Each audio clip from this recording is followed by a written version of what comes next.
Hi, I'm Dr. Mike Evangel. I've been a chiropractic physician for the last 34 years. I'm also the host of the Super Mike Show. I am the host, but this is your show, not my show. The reason why is your survival guide to life.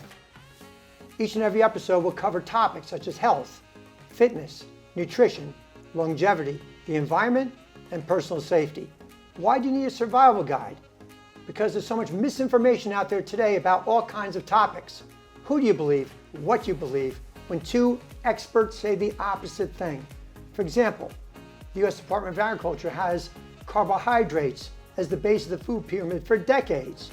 A lot of people today think healthy fat should be on the bottom and not carbs because they burn clean and create less oxidative stress. Each and every episode will do our best to cut through the misinformation and deliver the truth to you.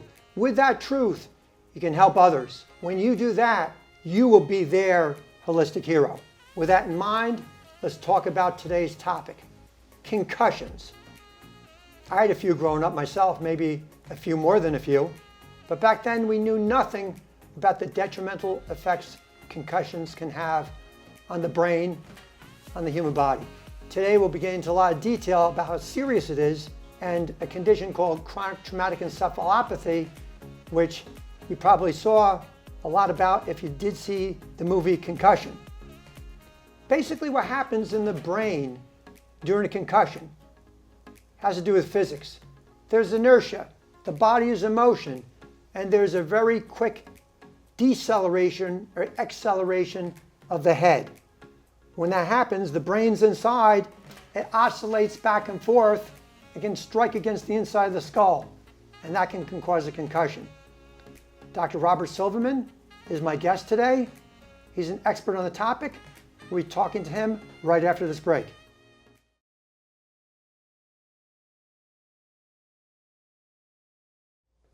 And we're back. Today's guest is Dr. Robert Silverman. In 2016, Dr. Silverman had a #1 bestseller on Amazon called Inside Out Health. 2015, he was named by the American Chiropractic Association Sports Council as the Sports Chiropractor of the Year.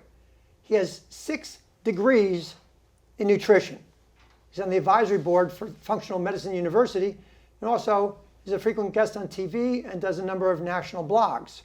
He does blogs for Consumer Health Digest as well as the Wall Street Journal. He's been on TV on CBS, NBC, Fox, and CW. Today, Dr. Silverman is our welcome guest. Welcome to the show. Great to be here, thanks. Now, concussions. Let's start from the beginning. What is a concussion? Well, first off, the brain, as you were speaking about before, has a consistency of jello. Jello. So when you get hit, it whips back and forth, as you were saying, and there's shear stress. And because the consistency is jello, that brain starts to rip. Remember, the brain is the most stress vulnerable, toxic vulnerable organ in the body. It communicates with all the other organs. Concussion is usually referred to the idea of damage in the brain from an impact, where there's typically, believe it or not, no loss of consciousness. People lose consciousness in a concussion less than 10% of the time. And all the symptoms that you get after, we call that post-concussion symptoms. Now, there's been a great increase in the number of concussions as of late. Why? Well, there's several reasons why. #1 for the increase in concussion is that people are now actually testing for it and looking for it. #2 is in our brains, we're in a soft. I hate to say it that way. So what you're seeing with a lot of the modern day athlete and modern day person is that softening of the brain is due to nutritional deficiencies. Also gut and liver deficiencies not supporting all the organ systems. In addition, that they're getting concussions quicker and more easier precipitously increases your second concussion, your third concussion, and your fourth concussion. And people are bigger, stronger, and faster today, too. Much bigger, stronger, and faster. They're hitting harder than they used to years ago. Absolutely. Now, why are women more susceptible to concussions than men? Women are 50% more susceptible and take twice as long to respond from a concussion. Number one, they have a tendency, for whatever reason, to report a concussion more than their male counterparts. Number two, even though women are strong pound for pound below the waist as men, they're weaker above the waist. So their neck muscles are weaker, which really leads to that acceleration, deceleration injury. Do you know if you give somebody cervical strength exercises and increase their strength by 1 pound, you decrease their incidence of concussion by 5%. Something to consider with a lot of you women. In addition to the fact that their neck isn't as weak, progesterone, which is a hormone that's quite high during their cycle, when they get hit, a concussion leads to what we call a pituitary dysfunction. The pituitary gland is what's in charge of progesterone. Progesterone goes down, it decreases. It's the woman's natural hormone to help their brain heal. With that pituitary dysfunction, higher increase of concussions. And lastly, their central nervous systems, their cleaning systems, they're called microglial cells. They're different than males because they have an estrogen receptor. And with that being said, they respond more adversely and they always get injured easier because of the things that we just mentioned. Women are susceptible to concussion and female soccer players are number one. Wow. And what other conditions do concussions lead to? Well, unfortunately with the concussions, especially if they're not treated, we see a lot of increase in musculoskeletal injuries. And the reason is a lack of balance. That lack of balance leads to 3 times the incidence of an ankle injury, a knee injury, or a hip injury. In addition to that, musculoskeletal injuries, concussion can lead to gastrointestinal issues because the brain and the gut axis are intertwined. So when you get a concussion, it's not just treating concussion, it's treating the whole body. Now, originally it was accepted that you rest after concussion, but you advocate certain exercises. Why? Yeah, rest is without question damaging unless someone has a hematoma. My suggestion, and the literature is robust on this, is to get them moving. And here's why, and here's how. Number one, get them moving within the first 24 hours, what we call steady state. Steady state like walking, cycling, or elliptical. You don't want to do high intense interval training because you don't want to move the head. That's where the symptomology can be exacerbated from the movement of the head. No swimming. Get that steady state exercise. The reason for steady state is the increase of something called BDNF, brain-derived neurotrophic factors. That gets released, goes to a part of your brain called the hippocampus, which is in charge of memory and balance, and we're allowed to stimulate what we call brain neurogenesis. Our brain nerves are allowed to grow back. In addition to exercise, there's a balance component. It's also anti-inflammatory to exercise because you decrease insulin, you decrease your blood sugar.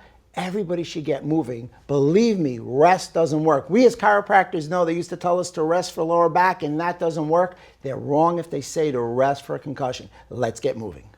That's some great advice. And again, these are things we're learning as we go on in time, and the traditional way of doing things were not actually the correct one in many areas. No, we're evolving and chiropractic is leading the way, and everybody should understand that you want to look at the most new literature that is without question backed up on science, but get moving. Thank you. After the break, we'll be back. More on concussions coming up.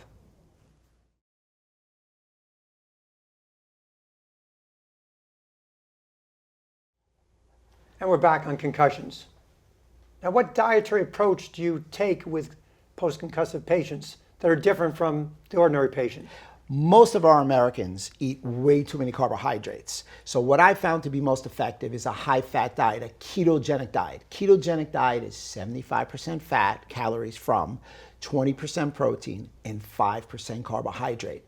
Because in a ketogenic diet, you now use fat versus carbohydrates for energy, and fat produces what we call ketone bodies. These ketone bodies, which is acetate, acetylacetate, and beta-hydroxybutyrate, which is the gold medal winner, is great because they allow to increase, as we said before, brain-derived neurotrophic factors. Ketone bodies, ketogenic diet, they increase energy by 22% to the brain. Ketogenic diet, low fat. When my patients come in, I get them right into ketosis right away. Remember, too many carbs can damage the brain. Too many carbs are no good for anything.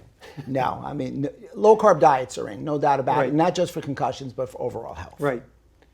Now, you talk a lot about the gut-brain axis, but it's also the brain-gut axis, the reverse with concussions. Can you elaborate? Absolutely. The gut and the brain are bidirectional. Whatever you do to your brain, you do to your gut. Whatever you do to your brain, you do to your body. So some of the bigger problems in some of the proverbial concussion experts is they talk just about the brain. And what people don't realize is when you hit your head, whatever you do to your head, you're doing to your gut. So you're going to have, many of my patients have walked in post-concussion and have gastrointestinal upset, gastrointestinal faults. So my suggestion is to treat the brain, of course, but also treat the gut because of the bidirectional communication. It's a big miss if you don't look at the gut post-concussion. Talking about the brain, there are 12 cranial nerves of the brain. The 10th cranial nerve is the vagus nerve. Now, vagus in Latin means the wanderer, because it Great goes song. all around the place. It goes to a lot of our organs. And how does the vagus nerve in particular play into concussions? The vagus nerve, which is your largest cranial nerve, like you said, goes for the brainstem, the medulla oblongata, down through the transverse colon. It innervates everything in there. It inserts on the outside of the transverse colon. It is your quickest communication between your brain and your gut. What typically happens is after concussion, your sympathetic nervous system goes too high. Your vagus nerve, which is captain of your parasympathetic nervous system, which is your rest and digest system, your wine and dine system, goes down. That decreased tone in vagus nerve has been shown in literature to increase your incidence of irritable bowel disease, irritable bowel syndrome. So you want to increase your tone in your vagus nerve. It is that communicator. One of the biggest things that occur after concussion, because vagus nerve tone decreases, is the advent or increase of something called SIBO, small intestinal bacteria overgrowth, because the vagus nerve is in charge of all these digestive enzymes, which get shut down, and your small intestine gets backlogged with bacteria. And SIBO is a growing concern in America today. Now, sleep. You say that is the missing link to health. Absolutely. Now, sleep is very important when it comes to healing, especially with a concussion. Can you elaborate on that? Well, nothing happens without sleep. To sleep, perchance to dream, to sleep, perchance to heal. We can't heal without good sleep. A study came out that showed that if you were able to get good quality sleep, you increased your ability to get back on the field by 120%, or better in layman's terms, within 2 weeks versus 32 days. Men respond better to sleep post-concussion than women. We're not really sure why. In addition, when you sleep, you're able to detox your brain. Your brain shrinks at night. It shrinks up to 40% of its usual size. It squeezes all the toxins out. So if you can get a good night's sleep, you can detox your brain and not have any ruinous occurrences going on in your brain from concussion. Now, the NFL released the return to play protocols, and they were very interesting. Can you elaborate on that? Yeah, absolutely. The study was fantastic in that now they're holding people out 3 times as long as previous years. It went from 6 days to 19 days, and they did a great study. Within those people who had a concussion who stayed out 19 days, they didn't have a second concussion, as if the placebo, which had no concussions to start with. In addition to that, they used it on running backs and wide receivers who are really athletic, and the reason that it worked is post-concussion, your myelin sheath in your brain, which holds your nerve and encases your nerves, loosened in the first 2 weeks. So what happened was people were going back in that 6-day period and re-injuring themselves because they were so susceptible. Now they've given the time for the myelin sheath to heal, and they've really decreased the incidence of injury and concussion. It's very important to protect the players because their health is of utmost importance. I remember a few stories about players going back a few decades ago that actually ran back into the game and did a few plays, and afterwards they had no recollection at all of even going back into the game. Yeah, I mean, you and I both had been fortunate enough to treat some professional athletes, and they've all told us some horror stories. The problem is they were letting high school kids and pee-wee kids do this. So it's real important that all parents understand that there's online things that they can use. The King DVAC test is great, and the visual oculomotor scale is something you can get online, and you can assess your child to see if they have a concussion. That's great advice. More on concussions after our break.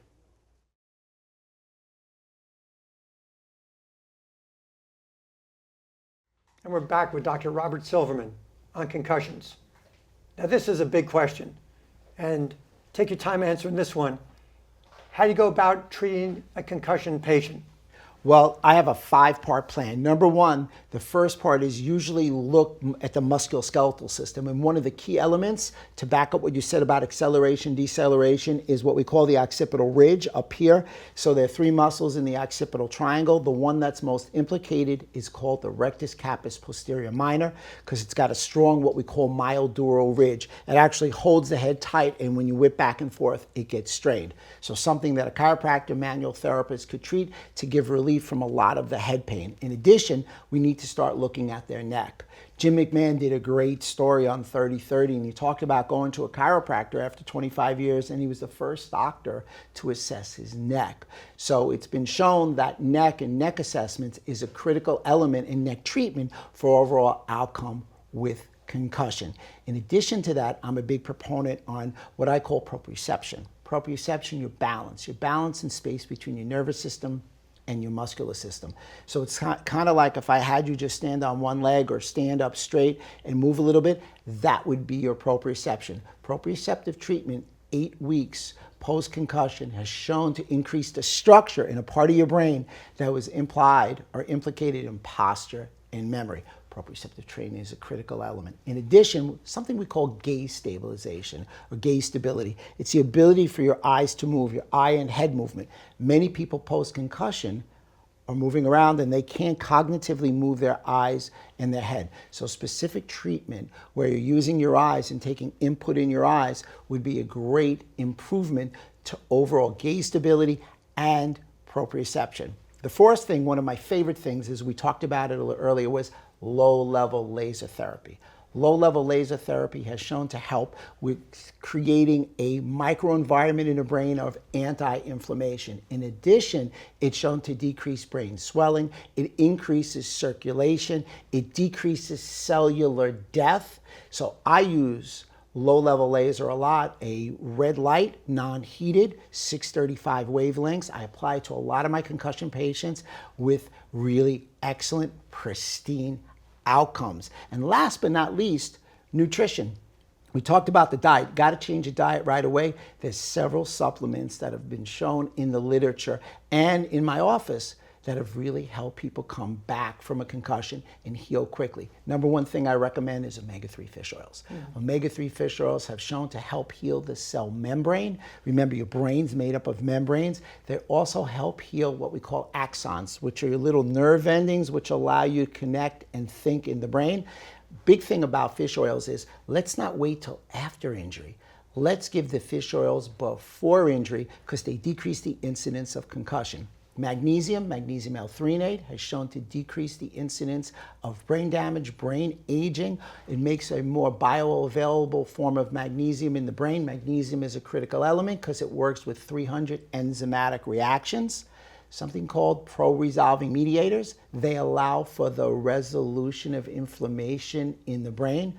Turmeric, everybody's favorite herb, is great because it's anti-inflammatory and it stimulates an antioxidant pathway called NRF2. And something that most people wouldn't realize, sulforaphane. Sulforaphane is made when you chew broccoli. When you cook it, you lose your process of making efficient sulforaphane. Sulforaphane helps with the blood-brain barrier. If you do those 5 steps, you're going to get great outcomes within concussion. How about vitamin D? Also? Vitamin D is great. I gave you the top 5. Vitamin D is neuroprotective. They help with something called heat shock proteins, help healing. Vitamin D shouldn't be called hormone D. It should, because it does so many different things. Everybody should be taking some a study that vitamin was D. done taking the vitamin D levels of the athletes at the NFL Combine a number of years ago, and they found a perfect correlation to the highest levels of vitamin D and the least number of injuries that sidelined them. The ones with the lowest vitamin D had the most injuries that sidelined them during college. Vitamin D is probably the cheapest supplement. You get the most bang for your buck, and everybody should be taking vitamin D. Agreed. Vitamin D3 with K2 is the choice. K2. K2. So I like 1,000 international units of D3 to 10 micrograms of the MK7 version of K2. I love it. That's I love the it. ratio It's I like. exactly what I take for myself. We never talked about that before, but we agree on that. Yeah, we concur. Absolutely. Thank you very much for being on the show. It's been a pleasure. I'm sure everybody learned a lot. My pleasure. Thanks for having me. Let's do it again. Absolutely. Well, there is only one truth. In each and every episode, we'll continue to do our best to bring the truth to you with the hope that you and your loved ones can live healthier, safer, and more fulfilling lives. I'm Dr. Mike. Thanks for watching our show. Until next time,